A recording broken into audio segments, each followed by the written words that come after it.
जैसे मरियम ने वचन स्वीकार किया, आप वचन स्वीकार करें।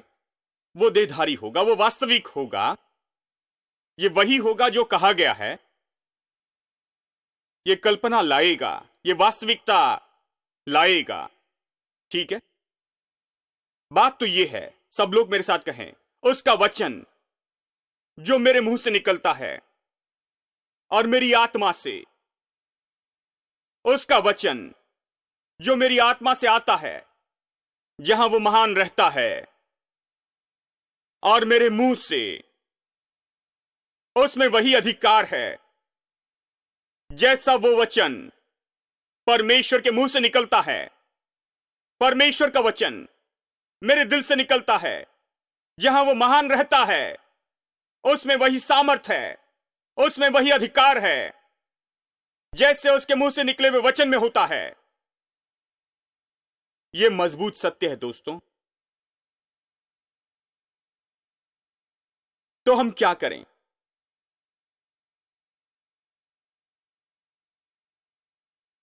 चौथा वाक्य, हमें क्या करना चाहिए? आपको यही करना चाहिए, इस सत्य में स्थापित हो जाएं और इन बहुत से सत्यों में मनन करने से, बोलने से, इसे सोचने और गाने से आज्ञा भंग करने वाले मुंह से पीछा छुड़ा ले, अपने शब्दों को क्रम में लाए, अपनी सोच, बोलना और मनन करना और सब कुछ इससे मिला ले।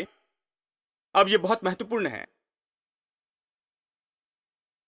क्योंकि आपके मुंह के वचन, आपके मुंह में जो परमेश्वर के वचन है, उसमें वही सामर्थ होती है जैसे कि परमेश्वर के मुंह में होते हुए होती है। जब उसने इसे कहा, इसमें सामर्थ थी, वही सामर्थ अब आपके मुंह में है जब आप इसे कहते हैं विश्वास के दिल से। इस पर मनन करे, इसे कहे, इसे सोचे, इसे गाएं। कुछ लोग कहते हैं मैं कब तक इस पर मनन करूं भाई? वो सबके लिए फार्मूला चाहते हैं। चलिए मैं आपको बताऊं, आप इस पर तब तक मनन करें जब तक कि आपकी कल्पना इससे पूरी तरह भर न जाए। इस पर तब तक मनन करें जब तक कि परमेश्वर आपके भीतर है, इस मन के ना हो। कुछ लोग कहेंगे मैं कैसे जानूंगा कि मैं परमेश्वर मेरे अंदर है, सोचता हूं।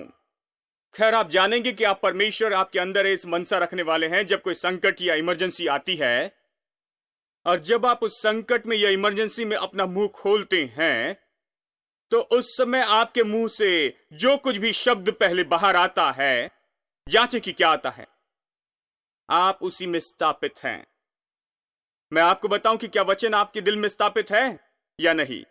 पहला शब्द, यह स्पष्ट तरीका है कि जांच ले कि आपके दिल में क्या है। जानना चाहते हैं कि दिल में क्या है? बस समस्या आने तक राह देखें, चुनौती आने तक राह देखें, मुश्किल आने तक राह देखें, समस्या आने तक राह देखें, और फिर आपका मुंह पूरा खुल जाता है, आपके मुंह से कुछ निकलने लगता है। आप देखिए कि जब आप कहते हैं तो कभी नहीं सोचते। बोलने से पहले सोचते हैं क्या? आप ऐसे ही कह देते हैं, क्योंकि जो दिल में भरा है मुंह बोलता है। आप ये नहीं कहते कि मुझे क्या कहना चाहिए, उसे सोचने दो। नहीं, आप अपने दिल में कुछ रखने से पहले सोच ले। आपको इस तरह सोचना चाहिए। यानी जब समस्या आती है, संकट आते हैं, इमरजेंसी आती है, आपको अपने मन में सोचकर क्या कहना चाहिए निश्चित नहीं करना है।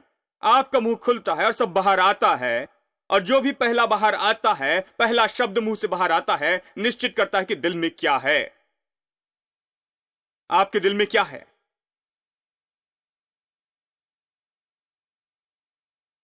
मुझे याद है एक बार मैं कार शेड में था, दूसरे देश में रह रहा था। ये ये एक मैकेनिक मुझे प्रचारक के रूप में जानता था। जब भी मैं जाता तो कहता, प्रचारक, हे प्रचारक आप कैसे हैं? मुझसे ऐसी बातें करता था। मैं वहां था और हम लोग कुछ कर रहे थे, और अचानक कोई आया और वो बातें करने लगे, तो मैं थोड़ा सा जरा दूर जाकर खड़ा हो गया। और मैं कुछ दूर था और वो बातें कर रहे थे, और अचानक वहां कुछ समस्या हो गई, और अचानक वो अपना मुंह खोलकर बस कोसने लगा, और वो बस ऐसी बातें कह रहा था जो सच में कर नहीं सकता था।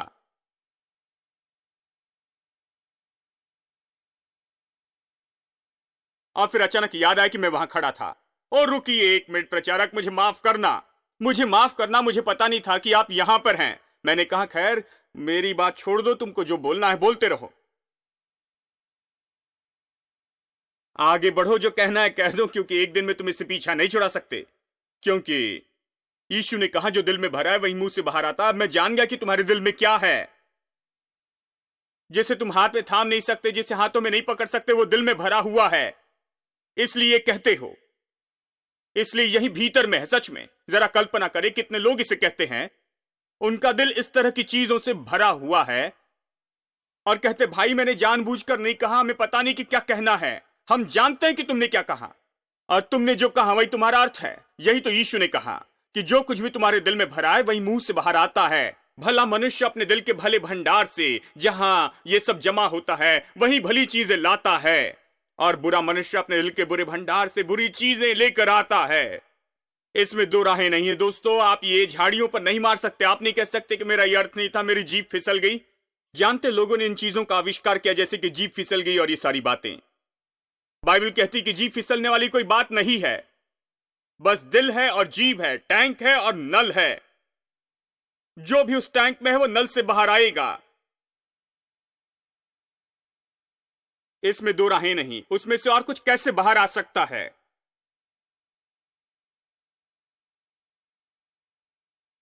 आपके मुंह से क्या बाहर आता है? मैंने सुना जब एक बार प्लेन क्रैश हुआ, जब प्लेन क्रैश हुआ तो पायलट के मुंह से पहले शब्द आए थे। पहले शब्द पायलट के मुंह से निकले। जैसे प्लेन क्रैश होता है, जैसे वो टकराता है और सब मरने वाले होते हैं, जैसे वो टकराता है तो पहले शब्द निकलते हैं उस पायलट से जो रिकॉर्ड हुए उस ब्लैक बॉक्स में, जो प्ले करके उन्होंने बाद में देखे। उसने कहा मुझे माफ कर, लेकिन इंग्लिश में ये अच्छे शब्द नहीं हैं, लेकिन मुझे बताना होगा ताकि आप इसे समझ लें। उसने कहा गॉड डैम, हम सब मर जाएंगे। यही शब्द थे जो उसके मुंह से बाहर आए जिस पल उसने जाना कि वो मर जाएगा। उसने कहा गॉड डैम, हम सब मर जाएंगे। क्या आपने कभी सोचा कि शैतान ने डैम शब्द क्यों अच्छे से रखा है? डैम शब्द सबके मुंह में। आप देखिए, कॉलेज स्टूडेंट हो या स्कूल स्टूडेंट हो या सड़क पर जो लोग चलते हैं, जो ये कहते हैं और आपस में सामान्य बात हो गई ये, वो सोचते हैं कि इंग्लिश में बात करने का स्टाइलिश तरीका है, लेकिन नहीं जानते कि ये इंग्लिश नहीं है।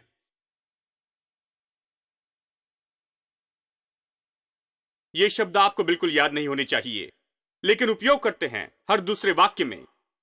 ये उन शब्दों से भरा है। देखिए, टीवी शो भी इन शब्दों से भरे हुए हैं, फिल्म इन शब्दों से भरे हैं। जानते हैं शैतान क्यों लोगों के दिलों और मनों को पूरी तरह भरना चाहता है इन शब्दों से? जानते हैं? क्योंकि परमेश्वर यहां नुकसान नहीं कर रहा है। परमेश्वर कभी किसी पर दोष नहीं लगाता। इसलिए शैतान ऐसा तरीका लाना चाहता है कि लोगों को नाश करे और खत्म कर दे। इसलिए उसने कहा मैं इनके मुंह में ऐसे शब्द रखूंगा, क्योंकि ये परमेश्वर के स्वरूप और समानता में बने हैं। कुछ लोग इसे अपने दिल में रखेंगे, मुंह में रखेंगे, ताकि वो अपने परिवार का नुकसान करे, व्यापार का नुकसान करे, सब कुछ नुकसान में लेकर आए और खुद शून्य हो जाए। यही तो हुआ है। यानी दोष आता है उसके जीवन के हर क्षेत्र में, विनाश यही उसका अर्थ है। नुकसान यानी विनाश, यानी सच में जब वो इन शब्दों का उपयोग करते हैं तो खुद को नाश करते हैं।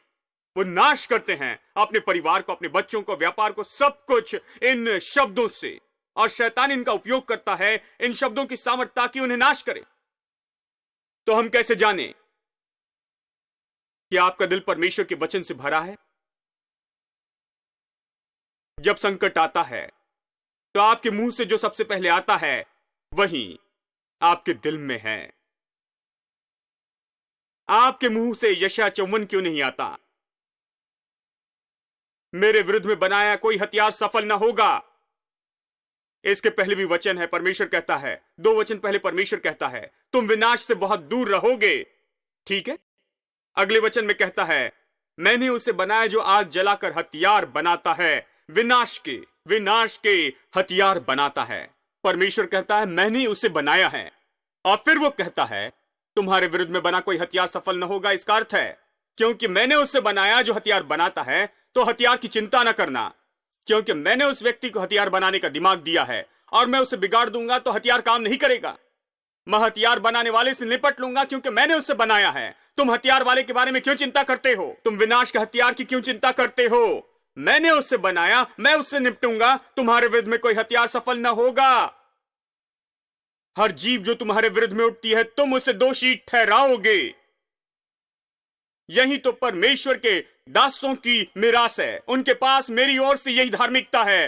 वो कहता है, ये मेरी धार्मिकता है, ये मेरे साथ खड़े होना है, ये मेरे पास मेरी सही जगह है, ये मेरा ओहदा है, ये मेरी जगह है। आशीष मेरी जगह है। मैं इस जगह को बनाए रखना चाहता हूं। मैं इस जगह पर खड़े रहना चाहता हूं। आप समझ रहे हैं ना? आपके मुंह से भजन 91 क्यों नहीं आता है? मैं प्रभु के बारे में कहूंगा, लोग ये क्यों नहीं कहते हैं?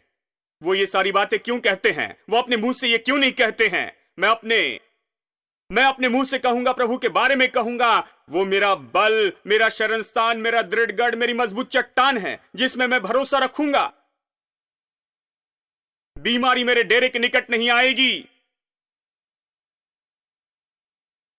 मुझ पर विपत्ति नहीं आएगी। मैं सांप और बिच्छुओं को कुचल दूंगा। हेलो, क्या ये नहीं है? हम ये क्यों नहीं कहते? मैं आपको बताऊं क्यों नहीं कहते हैं। क्योंकि हम इसे लेकर अपने दिल में नहीं रखते। आपको इसे हमेशा लेना होगा, हमेशा इसे कहना होगा, हर समय ये सोचना होगा। आपको अपने बिस्तर पर हमेशा इसे कहना होगा। जब आप जागते हैं तो सबसे पहले ये कहना होगा, हमेशा। और आपको सबके सामने घोषित करना होगा। आपको भरपूरी कहनी होगी, आपको बहुतायत कहनी होगी, आपको तंदुरुस्ती कहनी होगी, आपको धन कहना होगा, आपको विजय कहनी होगी, आपको सफलता कहनी होगी। आप जो पाना चाहते हैं उसे कहना होगा, जो वचन कहता है कि आपके पास होना चाहिए। अगर आप इसे हर समय कहते जाएंगे तो जब संकट आएगा तो सबसे पहले आपके मुंह से जो बाहर आएगा कि मेरे विरुद्ध में बनाए कोई हथियार सफल ना होगा। यह मेरा अधिकार है, मेरा सौभाग्य जो परमेश्वर के साथ है, परमेश्वर की धार्मिकता के रूप में। यही आपके मुंह से बाहर आना चाहिए। जब ये बाहर आता है तो इसका अर्थ है कि आपने बहुत मेहनत की है कि वचन से दिल को भर दे। यह अच्छा है। और वचन अधिकार करेगा और आपके लिए काम करेगा। तब से यह आपकी सामर्थ नहीं है, यह परमेश्वर के वचन की सामर्थ है। आमीन।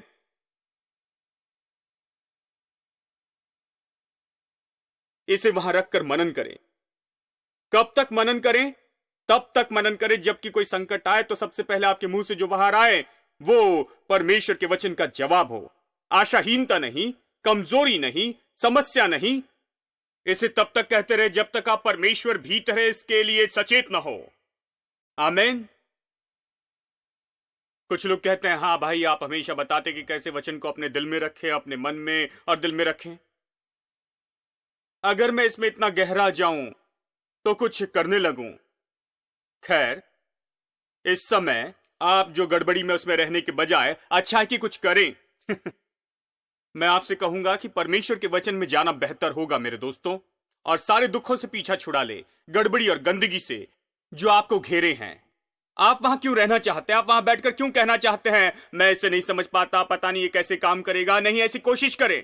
इस गड़बड़ी से बाहर आए। इससे बाहर आने का यही तरीका है। आपके जीवन के क्षेत्र में चंगाई की यह दवा है, आपके जीवन की चंगाई के लिए। अगर आप दवाई न ले तो कैसे चंगे होंगे?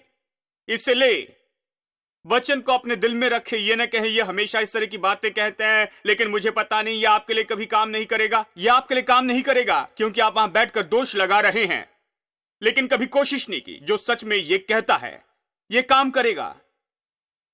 बाइबल कहती है जब पौलुस ने इफिसियोस में प्रचार किया, प्रभु का वचन सामर्थी हुआ और उन्होंने जादू और जादू टोने की जो भी किताबें थी वो सब लाई, जिसकी कीमत 50,000 चांदी के सिक्के थी। इतने लाखों रुपए की किताबें जला दी। इसलिए नहीं कि पौलुस ने वेदी का पुकारा दिया और कहा तुम जाकर सारी किताबें लाओ, हम जलाने की सभा करेंगे। मुझे याद है जब मैं छोटा था वो सिगरेट जलाने की सभा करते थे, यानी सब लोग सिगरेट फेंकते थे, फिर उसे उठाकर सिगरेट जलाने की वहां पर महिमामय सभा होती, और जब बाहर आते तो कोई भाई सिगरेट का नया पैकेट खरीदते, उसे फूंकते। जानते हैं,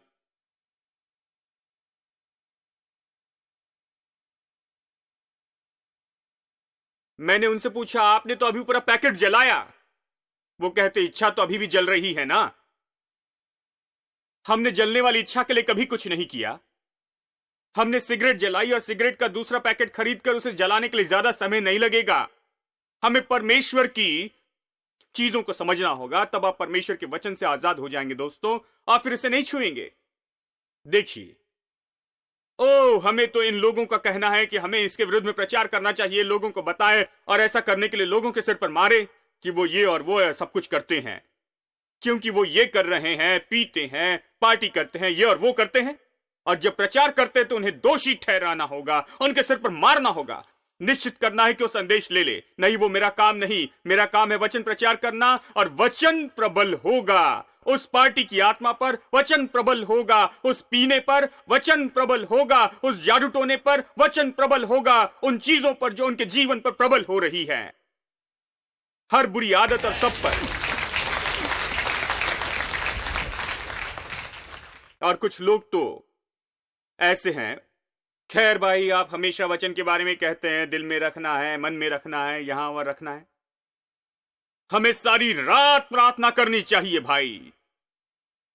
खैर, अगर आप मुझे सारी रात प्रार्थना के लिए बुलाना चाहते हो तो बताइए किस लिए सारी रात प्रार्थना करेंगे। क्योंकि कुछ चीजों के लिए मैं प्रार्थना करने के बाद फिर सो जाना चाहता हूं। मैं प्रार्थना में सारी रात जागना नहीं चाहता, लेकिन कुछ चीजें हैं जिसके लिए सारी रात प्रार्थना कर सकते हैं। सारी रात प्रार्थना करना ठीक है, जैसे कि मध्यस्थी की प्रार्थना। मैं प्रार्थना करना चाहूंगा सारी रात, लेकिन सारी चीजों के लिए सारी रात प्रार्थना नहीं करना चाहूंगा। कुछ चीजें हैं जिसके लिए मैं विनती करके प्रभु के सामने रखता हूं, और प्रभु को धन्यवाद देकर फिर मैं सो जाता हूं और जवाब की अपेक्षा करता हूं। और अगले दिन जब मैं उठता हूं तो प्रभु को धन्यवाद देता हूं और स्तुति करता हूं जवाब के लिए, और उस प्रार्थना में फिर कभी नहीं जाता और प्रभु का धन्यवाद देता कि वो मेरी हर प्रार्थना का जवाब देता है। इसलिए अगर आप मुझे सारी रात प्रार्थना के लिए बुलाना चाहते तो मुझे बताएं कि हम किस लिए प्रार्थना करेंगे। बहुत से लोगों की यही समस्या है। जैसे एक भाई ने कहा, अगर हम एक साथ आ जाएं, अगर 1000 लोग एक साथ आकर सारी रात अगर हम प्रार्थना करते रहें तो शायद हमारी प्रार्थना छत तक जाएगी। खैर, आपकी प्रार्थनाओं को आपकी नाक तक जाने की जरूरत नहीं है, क्योंकि परमेश्वर आपके दिल में है। हेलो, उससे ऊपर आकर यहां तक जाने की जरूरत नहीं है। प्रभु यहां आपके दिल में है। समस्या यही है कि आप प्रभु आपके अंदर है ये नहीं सोचते। हम में सचेतता नहीं है कि परमेश्वर भीतर है, इसलिए हम छत तक जाना चाहते हैं। किसी तरह छत तक जाए, सारी रात कोशिश करे कि छत तक पहुंचे। परमेश्वर वहां छत पर नहीं बैठा है। देखिए, प्रभु आपके दिल में है, प्रभु मेरे दिल में है। अगर प्रभु मेरे दिल में है तो मैं क्या करूंगा? प्रभु मेरे दिल में है तो मैं प्रभु के द्वारा सारी समस्या पर जय पा सकता हूं, क्योंकि वो महान मुझ में रहता है।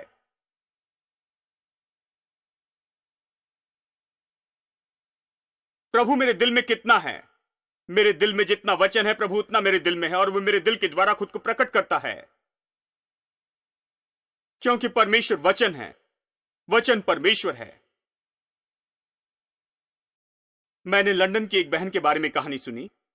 बॉम्बिंग के दौरान, यानी युद्ध में, लंदन पर बॉम्बिंग हुई और सबको छत में ले जाया गया। बिल्डिंग नाश हुई और बम से गिर गई थी हर जगह, और सब लोग छिप रहे थे छत में। जानते हैं, इस तरह एक बहन वहां छिपी थी, लेकिन फिर एक दिन वो उठकर घर चली गई और सब उसे ढूंढने लगे। अंत में पाया और उसे ढूंढने के बाद कहने लगे कि आप वहां से क्यों चली गई? हमें लगा कि आप मर गई। वो तो सबसे अच्छी जगह है, ये सुरक्षित जगह है, आप क्यों चली गई? घर क्यों चली गई? उसने कहा, वहां बदबू आती है, मैं सो भी नहीं सकती और कोई सुविधा नहीं है, सारी जगह सड़ी हुई है, बदबू है, मैं वहां नहीं रह सकती, इसलिए घर आई ताकि अच्छे से सो सकूं। और उसने कहा, मैंने बाइबल में पढ़ा कि जो परमेश्वर मेरी देखभाल करता है वो न सोता है न ऊँघता है, इसलिए हम दोनों का रात को जागना अच्छा नहीं है। उसने कहा,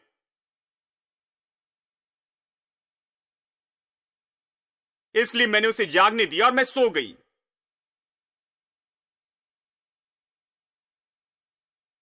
यह अच्छा आइडिया है। और जब युद्ध खत्म हुआ तो सारी जगह, वो सारे ब्लॉक, उस सड़क के हर एक घर गिर गए थे। केवल इस बहन का घर इस बहन का घर ही खड़ा था। वो अभी भी वहां रह रही थी। कुछ लोग कहेंगे, देखिए भाई, अगर बम आकर सिर पर गिर जाए तो अगर बम आकर छत पर गिर जाए तो लोग इस तरह सोचते हैं। मुझे पता है क्या करना है। अगर ऐसा हुआ तो हालेलुया कहकर प्रभु के पास चले जाएं। लेकिन वो नहीं गिरा। देखिए, ये लोग डरते हैं, छिपते हैं और डरे हैं और रोते हैं जैसे वो ऊपर गए मरने के बाद। देखिए, हमें चुनना है कि कैसे जिएं। मैं चुनता हूं कि प्रभु वचन को दिल में रखकर जीऊं और भरोसे और हिम्मत के साथ जीऊं, विजय और सफलता में, पूरी सफलता में, गड़बड़ी और परेशानी के बीच में, और कमी और घटी और गरीबी पर सफलता में जीऊं, प्रभु के वचन पर विश्वास करते हुए। आपके बारे में क्या? जब आप प्रभु का वचन रखते हैं, सच में अपने दिल को प्रभु वचन में बनाते हैं और अपने दिल को प्रभु वचन पर स्थापित करते, जब शैतान आपके जीवन में आने की कोशिश करता है तो चढ़ने के लिए बड़ी दीवार उसके सामने होगी, क्योंकि प्रभु वचन के इस पत्थर को आपने एक के ऊपर एक रखकर बनाया है। एक बड़ी दीवार आपके आसपास, उससे आपके पास आना मुश्किल होगा, क्योंकि आप कहते रहे, प्रभु मेरा बल है, प्रभु मेरी शक्ति है, मैं नहीं डरूंगा, मेरे विरुद्ध में बना कोई हथियार सफल ना होगा। यह हर एक ईंट जैसे जो आपके आसपास दीवार बनाते हैं, आपके आसपास सुरक्षा चट्टान बनाते हैं। आमीन। आइए हम सब खड़े हो जाएं। आइए प्रार्थना करें। धन्यवाद यीशु, प्रेमी स्वर्गीय पिता, यीशु के नाम में हम आते हैं। धन्यवाद देते प्रभु इस अद्भुत समय के लिए जो तूने हमें दिया है। इस महान महान सत्य पर गौर करें। तेरे वचन में हम जानते हैं कि तू और तेरा वचन एक है और सब कुछ वचन से ही बना है, और अगर सब कुछ वचन से बना है तो सब विश्वास से बना है, और अगर सब विश्वास से बना है तो हमारे जीवन की सबसे बड़ी जिम्मेदारी यह है कि विश्वास कैसे काम करता है ये देखे, कैसे विश्वास पाए देखे, विश्वास से कैसे जी सकते देखे, क्योंकि धर्मी जन विश्वास से जीवित रहेगा। इसलिए हमारा दिल रोमांचित हुआ है ये जानते हुए कि विश्वास क्या है और कैसे काम करता है। प्रभु, ये वचन से काम करता है। वचन के बिना कुछ नहीं बना, वचन के बिना हमारे जीवन में कुछ नहीं हो सकता, वचन के बिना कुछ नहीं बन सकता। मेरी प्रार्थना है कि इन चीजों का प्रकाशन इन लोगों के मन और दिल में उदय हो, और जब लोगों के दिल में विश्वास होता है जो ये कहता है कि परमेश्वर उनमें रहता है, जब ये विश्वास करते हैं कि परमेश्वर इनमें रहता है, जब ये परमेश्वर भीतर इस मन के हो, जब ये सचेत होते हैं कि परमेश्वर इनके अंदर है, हम जानते हैं कि विजय के लिए पहला कदम है। मेरी प्रार्थना है कि हर व्यक्ति जिसने ये सत्य सुना वो विजय में चले अपने जीवन के प्रतिदिन में, क्योंकि परमेश्वर के वचन का प्रकाशन सच में लोगों को आजाद करता है। यीशु के नाम में आमीन। I know he's rescued my soul. His blood has covered my sin. I believe. My shame is taken away. My pain is healed in His name. I believe.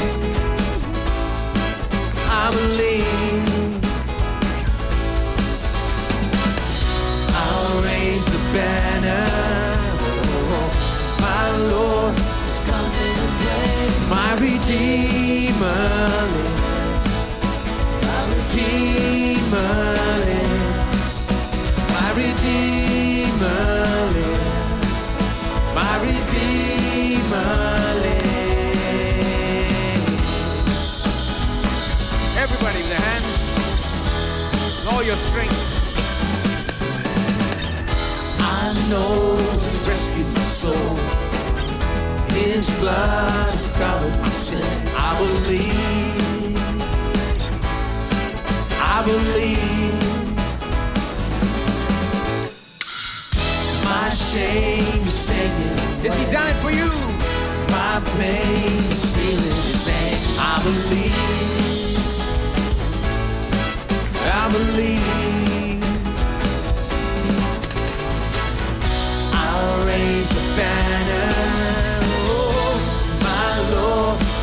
to the grave. My Redeemer lives. My Redeemer lives. My Redeemer lives. My Redeemer. My Redeemer.